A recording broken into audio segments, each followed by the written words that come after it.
Hey guys, this is That Magic Channel coming at you with a video today. So I play Burn Legacy, and I never had the stuff to make Naya Burn Modern, but after getting 22nd place at the Star City Games Legacy Open a few weeks ago, I was able to use some of the money that I'd won there to purchase the rest of the cards that I needed in order to build a deck in Modern. So without further ado, here's my deck profile for Nacatl Burn in Modern. So for our creatures, part of the name of the deck is 4 copies of Wild Nacatl. I think right now this card's great. So he gets +1/+1 as long as you control a mountain, and +1/+1 as long as you control plains for a single green. So the nice thing about that is with Shocklands, you're able to make that a 3/3 easily. Turn 1, you'll usually, if you have that in your opening hand, you'll either fetch for a Stomping Ground and play it, or you'll just play your Stomping Ground from your hand and play the Wild Nacatl. And then turn 2, provided you have another fetch land or a Sacred Foundry in your hand, you'll be able to make that a 3/3 when you attack with it. Which is great because, attacking for 3 on turn 2, just with that, if you can pair with another haste creature, you're going to put your opponent on a really quick clock that'll be hard for some people to combat if they don't have a lot of early removal spells like Lightning Bolts and the like. So yeah, that's why you play 4 Wild Nacatls. Next up, another great one-drop. We're playing 4 copies of Monastery Swiftspear. Monastery Swiftspear is also a great card. I was so excited when this card came out in Cons of Tarkir. It's just a great card. 1/2 prowess with haste for a single red. You play this turn 1, attack for 1. Turn 2, say you have like a lightning bolt and another haste creature. You're swinging in for 4. Or if you have even 2 1-drops, you can be swinging in for a lot more than that. If you have burn spells, you can just pump it up, do some cool combat tricks. Yeah, Monster Swiftspear is just a great card in general, and I think it's one of the things that makes Burn stick together, all its good hasty 1-drops. Another good hasty 1-drop, we're playing 4 copies of Goblin Guide. Goblin Guide is another great card. You play this turn 1, swing for 2, you're automatically getting that damage in if you're going first, unless they have some crazy card like Disrupting Shoal, which I have had happen to me before, but you're fine with them Disrupting Shoaling your 1-drop. So just great haste creature. You don't really care about them drawing cards. That's not really your concern. Your concern is just getting their life total to 0 as soon as possible. So, yeah, Goblin Guide, just another great card. Next up, we're playing 4 copies of Eidolon of the Great Rebel. Eidolon of the Great Rebel is just another great card. If you play a 1-drop on turn 1, followed up with an Eidolon, you can easily, get in for some quick damage. If they have a removal spell for your Eidolon, you're still fine with that because you're going to be taking at least 2.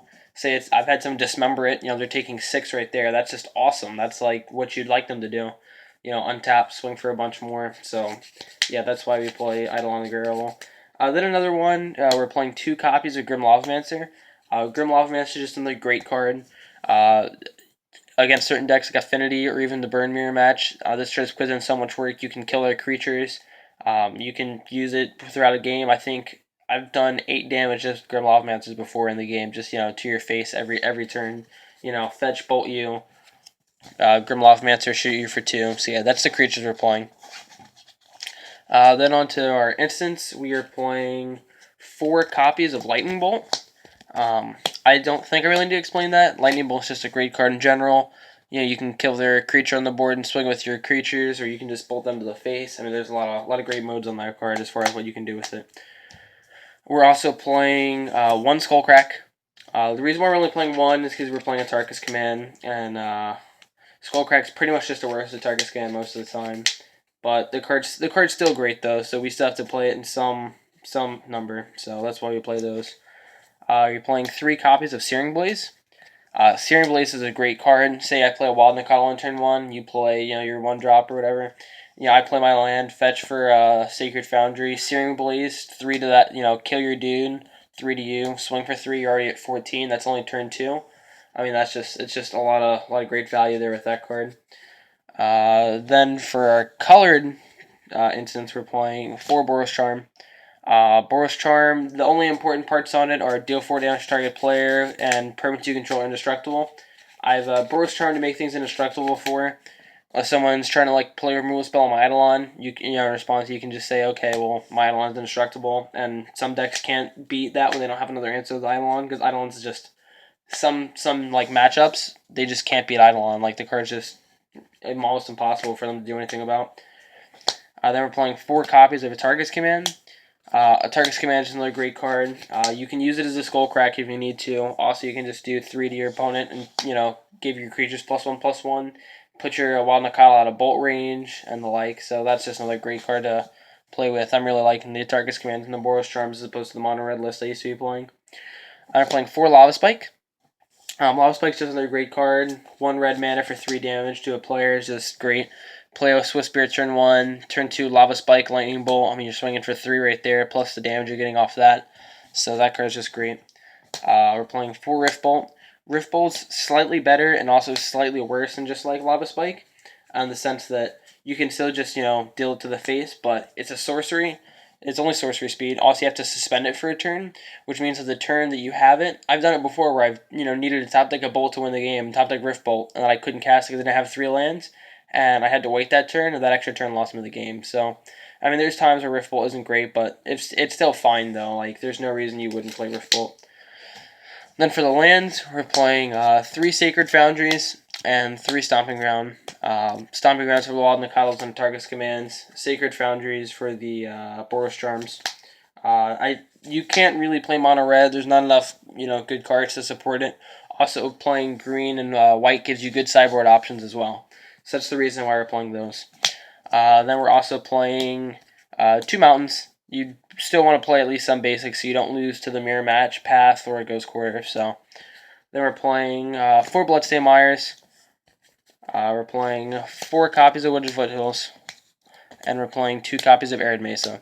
There's no real reason to be playing like Tarns unless you just want to like tilt your opponent.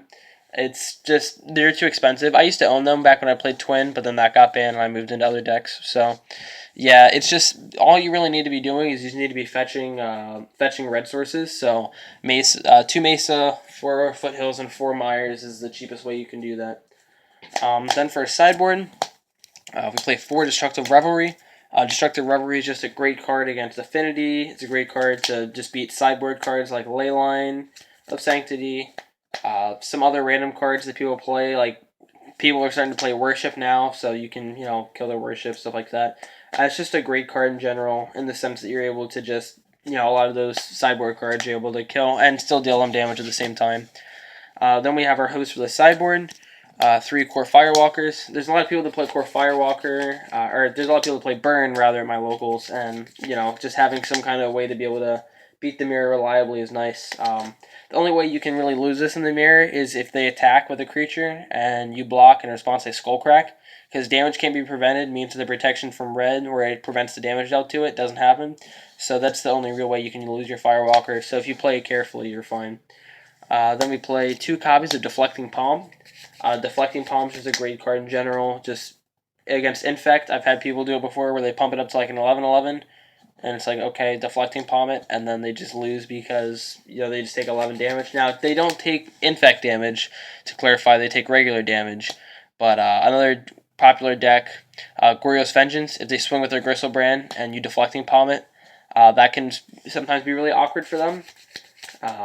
There's a lot of things you can do. Someone plays Eggs at my locals before, so I've Deflecting Palm to Banefire. That was pretty cool, but yeah, it's just a good card. 2 Path to Exile. You needed to get over Tarmogoyfs. You needed to get over Core Firewalkers in the mirror match. There's a lot of other random creatures that you'd like to have some kind of removal for that you want Path to Exiles. So that's how you play Path. 2 Molten Rain. I don't know how great Molten Rain is, to be honest with you, but it's good against Tron, which is already a great matchup for you. It's good against, like, Eldrazi to an extent. There's just a lot of decks that, Molten Rain's at least reasonable against, so that's why I play Molten Rains.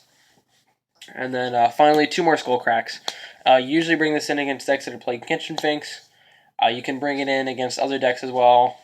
Sometimes you need it because it's a better burn spell. If they're playing like Chalice of the Void, for example, sometimes you'll take out a Lava Spike or 2 and replace a Skullcrack just so you don't, have those extra cards that can get chaliced.